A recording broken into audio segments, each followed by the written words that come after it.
Olá, seja bem-vindo ao seu novo canal de desenvolvimento pessoal e espiritual. Vamos abordar vários assuntos daqui para frente. Espero que goste do nosso conteúdo. No final, seja livre para curtir nosso vídeo e comentar o que achou e suas experiências de vida através do desenvolvimento de si mesmo. No mundo real, muitos de nós são rápidos em julgar os outros. Isso é frequentemente chamado de erro fundamental de atribuição, onde culpamos as ações dos outros por sua personalidade e nossas próprias ações por consequências externas. Você gritou porque estava cansado, eles gritaram porque são pessoas odiosas online. Esse comportamento é ainda mais óbvio nesse ambiente. Nós nos juntamos a comunidades que coletivamente culpam e ridicularizam os outros, e muitos de nós nos encontramos viciados em uma interminável torrente de egos jogando dramas uns nos outros. Conforme argumenta John Pastelli, vivemos em um estado de virtuosismo crônico, onde as redes sociais nos encorajam a projetar a universalidade do mal sobre nossos inimigos, e, ao mesmo tempo, desejar simplesmente ignorar ou evitar as tendências irracionais e às vezes mais sombrias de nós mesmos. Entramos voluntariamente em nossos panópticos digitais, e no final, criamos um ecossistema social de discussões e vergonhas, sempre em busca de sermos bons. Infelizmente, não podemos negar aquilo que consideramos ruim em nós mesmos. Esse é um tema antigo da psicanálise, um campo que se preocupa muito com os mecanismos por trás da repressão e da supressão. Carl Jung, perturbado pela repressão coletiva da alma tão evidente nas pessoas modernas, vê as consequências como potencialmente apocalípticas. Nas palavras de Nietzsche, é por meio dessa busca pela mediocridade, aspirando à mediania espiritual humana, que nos tornamos quase uma espécie inteiramente nova, sem desejo por amor, criação, anseios ou propósito. Em vez disso, em vez de nos preocuparmos com o mundo e com os outros, simplesmente desejamos um fim confortável, ou talvez, como Ernest Becker se preocupava, nossa incapacidade de olhar para dentro nos levará a um futuro violento, uma guerra de energia desperdiçada exclusivamente na proteção de nossos egos daquilo que pensamos não ser. Essas tendências se tornarão cada vez mais comuns enquanto negligenciarmos o reconhecimento do mal do qual somos capazes em nome de qualquer suposto bem. Jung, em sua construção do self humano, desenvolve um quadro útil no qual podemos evitar as consequências mais sombrias de nossos impulsos reprimidos e, ao mesmo tempo, aproveitar a energia criativa não utilizada desses impulsos. Jung concebe o self como contendo múltiplos aspectos. A persona, por exemplo, é nossa máscara social, semelhante à má-fé de Sartre. É a performance que colocamos para operar no mundo. Se o ego é nosso senso de continuidade em termos de memórias e pensamentos, a persona é a interface entre o ego e o mundo. Ela filtra quem somos para sobreviver e até prosperar.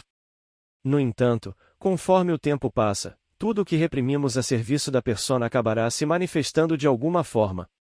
Essa coleção de impulsos reprimidos, tendências mais sombrias e aquilo que o ego ou a sociedade podem rotular como vergonhoso ou prejudicial, é chamado de a sombra. A sombra é a interface entre o ego e o eu interior, e ela deseja permanecer fora de vista, profundamente enterrada, onde pode se fortalecer. Claro, a sombra não pode permanecer oculta por muito tempo, como evidenciado quando olhamos para aqueles que criaram personas atraentes, como artistas e artistas de entretenimento. Esses são indivíduos que projetaram brilhantemente uma máscara social a ponto de serem admirados pelo que são, ou pelo menos parecem ser. No entanto, como Nietzsche observa, tudo que é profundo ama máscaras. Em outras palavras, uma sombra profunda exige uma persona que possa se igualar às suas profundezas. Assim, podemos observar escândalos selvagens, problemas de substância e uma história de trauma seguindo as estrelas mais brilhantes. Estar no centro das atenções públicas por muito tempo, sob constante observação e julgamento, pode levar ao colapso da persona e ao fortalecimento da sombra. Onde a sombra parece mais óbvia é no caso da projeção.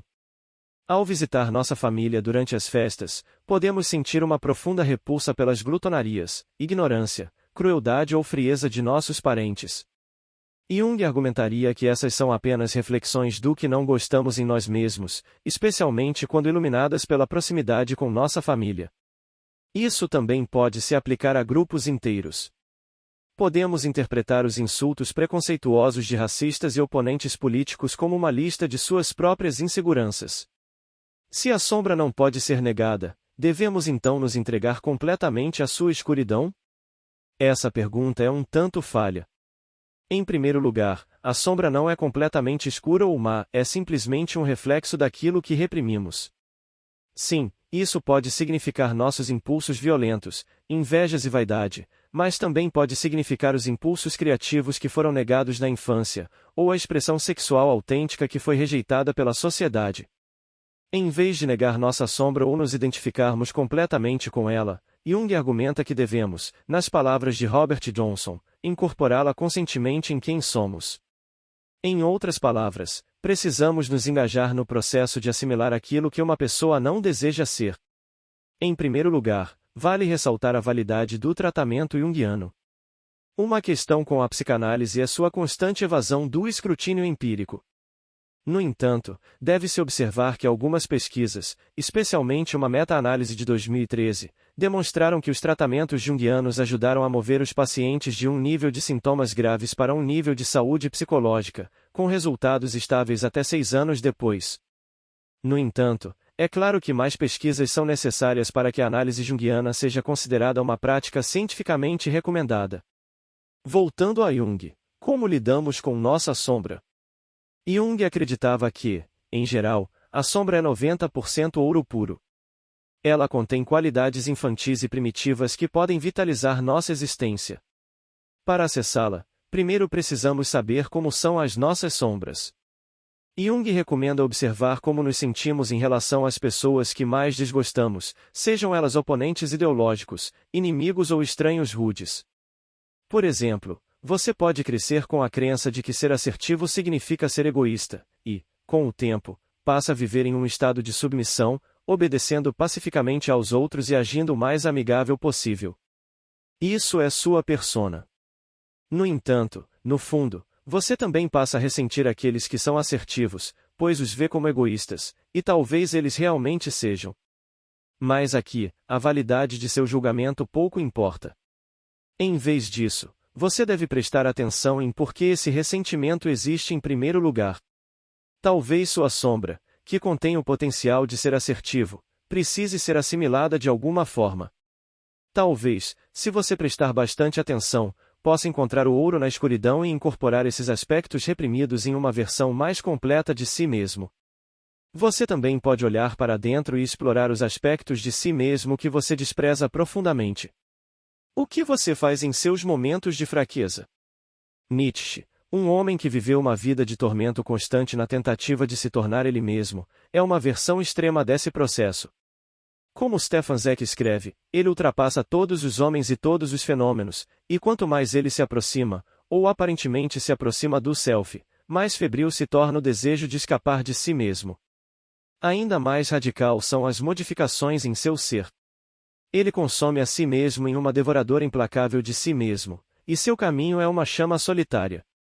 Claro, a solidão não é um requisito nesse processo. Jung observa que uma comunidade saudável pode fornecer um ambiente no qual podemos nos sentir seguros para explorar nossa sombra. Grupos de apoio, terapeutas e amigos íntimos podem ser recursos valiosos durante esse processo. Eles podem nos ajudar a questionar nossas crenças e preconceitos, confrontar nossos medos e nos lembrar de que não estamos sozinhos nessa jornada. Além disso, é importante ter em mente que a integração da sombra é um processo contínuo e em constante evolução. Não é algo que podemos resolver de uma vez por todas, mas sim um trabalho interno contínuo que requer autenticidade, coragem e autocompaixão. Em resumo, a teoria da sombra de Carl Jung oferece uma perspectiva interessante sobre a natureza humana e o processo de individuação. A sombra representa os impulsos reprimidos e as qualidades indesejadas que residem dentro de nós. Em vez de negar ou se identificar completamente com esses aspectos, Jung propõe que integremos conscientemente nossa sombra em nosso self, a fim de alcançar uma existência mais autêntica e equilibrada. Embora o processo possa ser desafiador, ele também oferece a oportunidade de explorar nosso potencial criativo e energético não utilizado. Ao abraçar nossa sombra, podemos nos tornar seres mais completos e integrados, vivendo vidas mais autênticas e satisfatórias.